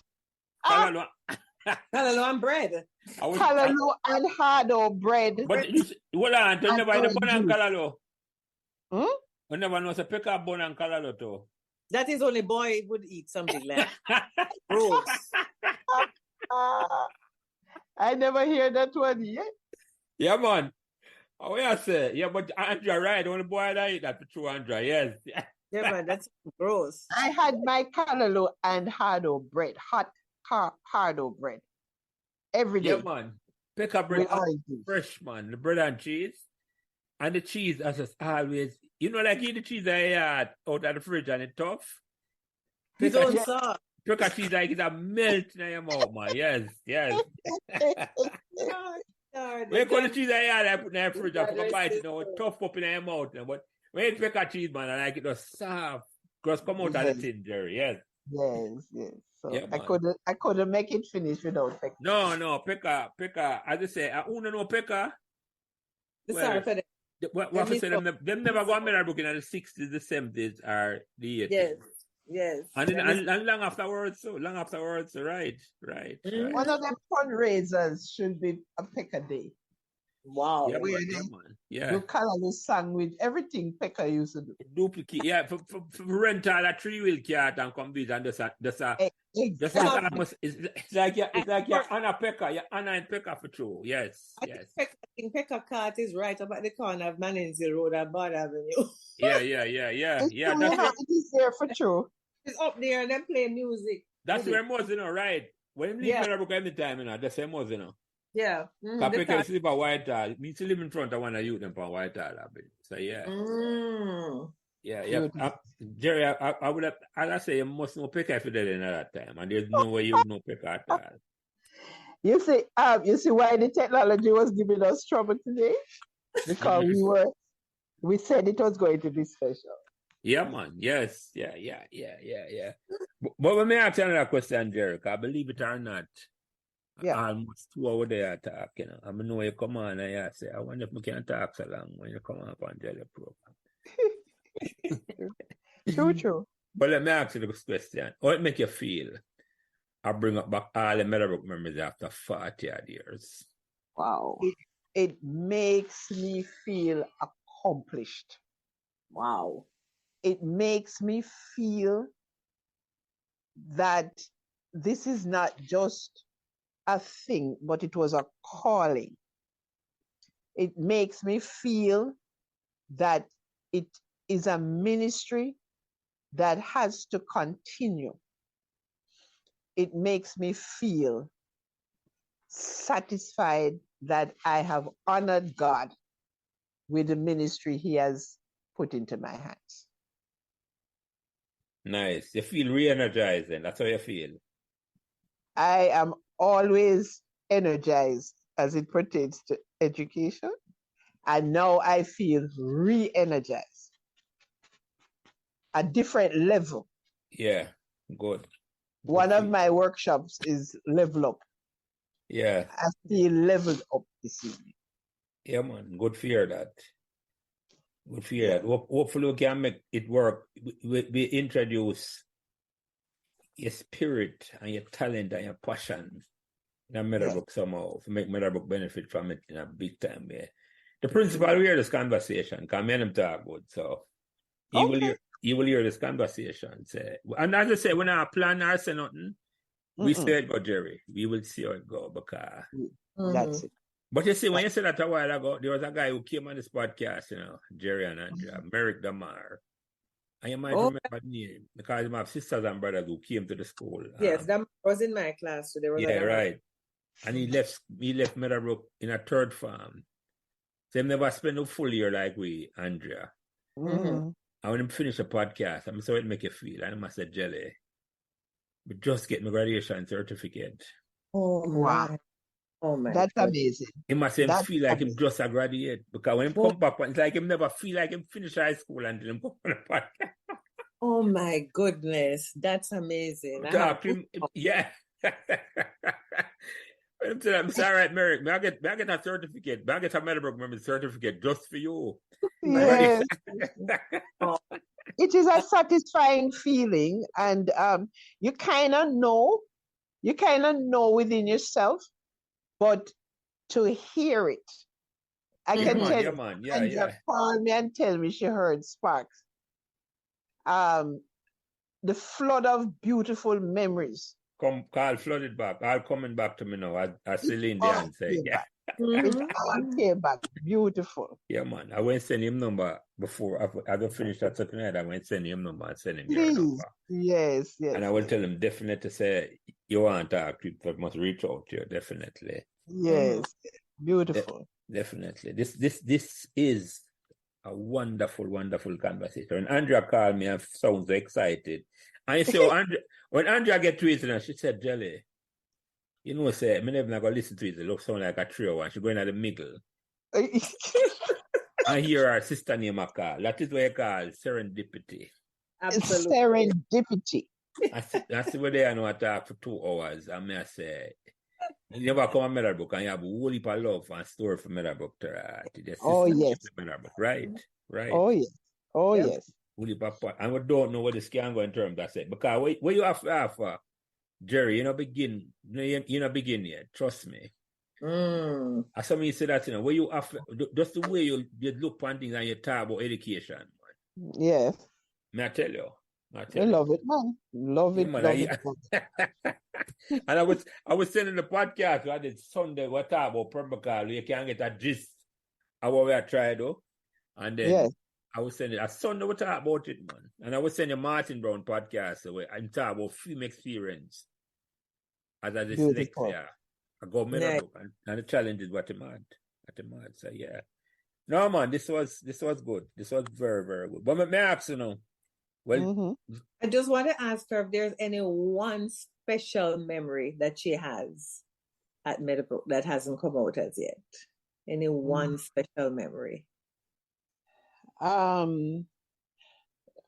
I can't think of one special memory because they were, and it sounds cliche, but they were all beautiful. Every every every every memory had its own character, its own way it helped me to grow. Mm-hmm. It just everything just had me, and I said even the negative part at the end helped me Yes. to grow, helped me to grow, helped me to grow. And that was sometimes when somebody you know do things or people, that was the beginning of my beautiful career in education. And I have had a career in Jamaica and abroad, and very similar sentiments across the board. So, not one special thing. I would the thing that I love is the thing I say all the time: the students. No matter if your nose run, no matter if you miserable, no matter if you are cast away by others and judged. Me, Miss King, Jerome Althea Cecile King Johnson is here. I am here to love you. And when they get the love and the confidence, if you are making a 40, and I said to you, you know, if you reach 40, you can reach 45. Mm. And then they reach 45, and I said, wait, if you reach 45, you know, must can make the 50. Mm-hmm. And they get to 50, and then I leave them alone. And they end up 70s, 80s. That's so it's all good, Andrea. It's all good. Wow. Andrea, you're a Jerry, I say. Suffer the little, oh, the Bible, I'm not a Bible person. Suffer the little children to come unto me. That's it. That's it. That's me. She's not a special one at all. All of them. Come one, come all. Yep. That's what she's saying, Andrea. Come one. Well, we touched on some of the strategies, but that's a whole different podcast. Mm-hmm. And I will save that for beyond the classroom. Ah, yeah. I'm glad you remember the name, Jerry. Yes. Yeah. That's a separate. The strategies are important because just you, me, Andrea sitting here, we all learn differently. Mm-hmm. And Andrea knows her sister learning style. And one of the things that I appreciate is that we have to recognize who students are and teach to their weaknesses, not teach to their strengths. So you don't is treat people as, you know, we keep teaching to the top end. So the bottom people, who we call the bottom learners, they are being left. This guy with dyslexia, if he didn't come to foreign, he would have get plenty beaten. Right. But I would if I beat him, you would get. Yes, yeah. All right. So we need to cut all of that out. Yeah. Teach the teachers to work. We need to work on those disabilities and even the knowledge of. All right. So Jerry, Andrea. Yes. And you tell this question first, Jerry. Is there any question or anything you think I could have asked you What I didn't ask you, because a lot of time people come on these conversations, when them go sleep and wake up back, they remember the question them. For right now, you asked me a lot of things, and you're right about the sleep and wake up. Um, you're right about that. I don't think I don't think there are anything. No, I don't think you left out anything. It was quite comprehensive, as a matter of fact, and a really great interview. Oh yeah, man, thank you. And you, Andre, I think me leave out anything in the question I'm gonna ask. Anything when you ask, Jerry, me put it this way. What you think me that leave off? You go ahead. Perhaps a little bit about some interaction with some actual people who went to Meadowbrook, like subsequent to leaving there, because I know that she had friends who went to Meadowbrook. Oh, okay. All right. So, as I said, one of my best friends, Diane Eason, as a matter of fact, after the interview, I called her, and everybody, they're just elated to know that this is happening. So, the Meadowbrook people are very, very excited to bring back their memories. So I speak to Diane, and I spoke to her. And Diane, call her full name, Jerry. Diane who? Diane Eason Merritt. Okay, Diane Eason Merritt. She in the yearbook? But she's Diane Eason then. Yeah. Diane Eason. So she would have other friends like Minerva. Minerva, yes. And Penny Cook. Yes, and Cheryl Hunt. Cheryl Hunt, yes. And she was in a group, you know? Yeah. So we know that group well. Because we were in sixth form. We're in sixth form and they were in fourth form. Okay, yeah. And you were the prefects, right? We were the prefects for the fourth form. Yeah. So yes, I continue. Meadowbrook people to me are on a level. Just a real calm level. So you're able to really interact well with them, you know? And that's what I like. Very humble. Humble soul. Yeah, we'll keep a foot to the ground. That's the way. We're proud, but we stay humble. That is true. Yes. Sometimes we're too humble. Well, yeah. Well, them conversation I will change that, you know, because what blow a trumpet, you're loud, you know, for everybody here. I say we're great. Yes. Nice. Yeah. And I can tell you, even people hearing about the interview that didn't go to Meadowbrook, they went on to look for Meadowbrook memories. Wow. And found it and listened to it and enjoyed it. The interesting thing, Prince, is that some years ago, I had a special birthday. All right. And people flew in from overseas into Jamaica. And people who just lived in Meadowbrook. Just lived. Hey, with my Meadowbrook friends, you know. It was like amazing. They flew in from foreign. I come crash a party. And they never crash. It's just a community. Yeah, man. No, man. It's a community, man.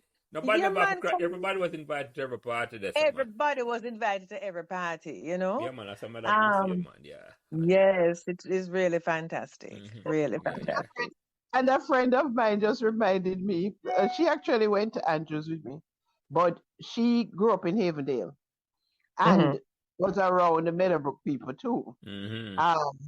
And she reminded me recently that we would pile into the one car, you know, the person that had that one car Yes. that the parents approve of. Yeah. And so we climb into the one car, and when we drive off from our house, we would stop and cut the engine and Really? listen for music. Ah, We'll find out where the party there. Yes, yes, yes, That's yes. which party is. Yeah, man. And then we just show up, and it's pure Meadowbrook Cave. It's awesome. Yeah, man. Yeah, man. Yeah, man. And whenever Diane and Minerva and Cheryl want to come on, if they want to come on together alone, open invitation. As I say, girls go to the front of the line because there's an overwhelming amount of boys have done it so far. Not because I want it up the way, but the girls were kind of shy, but I want to change that. So, plus you're a man, so you know more of the man. but I invite whole heap of ladies to Andrea, trust me. But it's, I just say, Yes. but hearing Jerry, I know, they mean more encouraged. I said, but hold on. Yeah, Yeah. man. Yeah. That group of girls were wonderful, Yeah, you know? man, yeah, man. Wonderful. So you can make them know, say, open invitation when them come. You just reach out to me and let me know when I'm ready, and we set it up. And Diane Easton is the sister-in-law to Cheryl Hyatt of blessed memory, you know? Oh yes, I didn't even know that. Yeah, Yes. I didn't know that. I didn't know that historical fact at all. No, I didn't know that at all. No, I didn't know that at all. Anyway, Jerry, let me ask you the last question. The first question I have and the last question. The last question is, what made Meadowbrook magical? Well, first of all, magical for me is something that you never forget. And that's why Meadowbrook is like this very special place in my heart, because over the years, after doing social work, after that, doing education for years, being principal of schools, and so on, the magic is that I was able to transfer a number of things from that first Meadowbrook experience. And one one I remember tonight was the place was always clean. Yes, you're right about that. Yes, And right. still is. And still is. Yes. So hats off to the administration and the custodial staff. And auxiliary Yes. staff, yes. Because, and because of that, wherever I landed in my career, in the actual buildings, I mean, my schools were always clean, pristine. So that's one of the things. So if you come through the gate, the guard at the gate, he's smiling and good morning, Miss King, and everything. Fling the gate wide open. And then I had my little people running after the car. And every day to me was a good day. Yeah. And when you have all of those put together, it's magical. Yeah, man, and I'm glad you mentioned the auxiliary staff, because you're right. Even as a student, we and them got on very well. It was like they were part of the institution as well. It was like we felt them never feel no different, and we never made them feel no different at all. That's very true. Very true. I remember you mentioned that, and the cleanliness of the school is something you take it for granted, but we had to think back on it now. You're right about that, Jerry. You're so right about that. We had a wonderful relationship with that staff, with the Rose people. Always friendly with us, and we always friendly with them. Yeah, good. Anyway, my man, any closing remarks? Andrea, you go first. Any closing remarks before I close it out? Well, what I want to say is, Glaister, just big up yourself and just keep on doing what you're doing, because this has really opened up so many thoughts, so many great memories. And, I'm very blessed because, we're in a group of people who came into school at the same time. and we are really, just able to be in each other's lives as family. And we really, really, really appreciate the ability to just relive those memories, those beautiful memories. And I think one of the most interesting things is that persons who pass through for like 1 year, 2 years, 3 years still consider Meadowbrook as their home. Even if they went to other schools, Meadowbrook is the one that stands out for them. Which school you went to? I went to the Meadowbrook High School. Yeah, and that is, you didn't ask me, but that's magical for me. You answered yours on your podcast already, but no problem. Yes. And Jerry, any closing remarks before I close out the show here? I am just saying the same sentiment that this has been a wonderful experience. Just knowing that I'm going to say something more made me smile this afternoon. And, I got an extended family through Andrea and her friends who know me as Andrea's little sister. Back and forth. And then I had my own friends at Meadowbrook. And so I just have this wonderful, really great experience. And with this show now, I continue to have that experience. So congratulations. And I hope that this can help to build your old boys, old girls associations and, help the school continue to grow. Back in that time, the school wasn't as huge and we were able to accomplish so much. It's bigger now, but this is when you need, this is when you need the Old Girl and Old Boys Association to jump in, work together with the PTA, everybody working for the betterment of the future of Meadowbrook High School. Yeah, man, thanks for that. And I think that will happen, inevitably that will happen, because what both Anna said, there's almost a reconnection being made after all these years, Yes. You're connecting back with people you never think you'd hear or see again. And the reconnection, it brings a good feeling. I know it brings a good feeling for me. I listen to conversation, man, I do them over back, and then me hear people say, yeah, man, they're making connection with people that never think they would make connection back with. So, yeah. Well, Excellent. Yeah, man. I'm glad for you. Anyway, ladies, the kings met the prince. So, yes. Anyway, ladies, Andrea Kingbird and Jerry King Johnson. It has been a wonderful, wonderful conversation. Thank you both for coming and spending the evening. And as I always end this conversation, God bless all of us.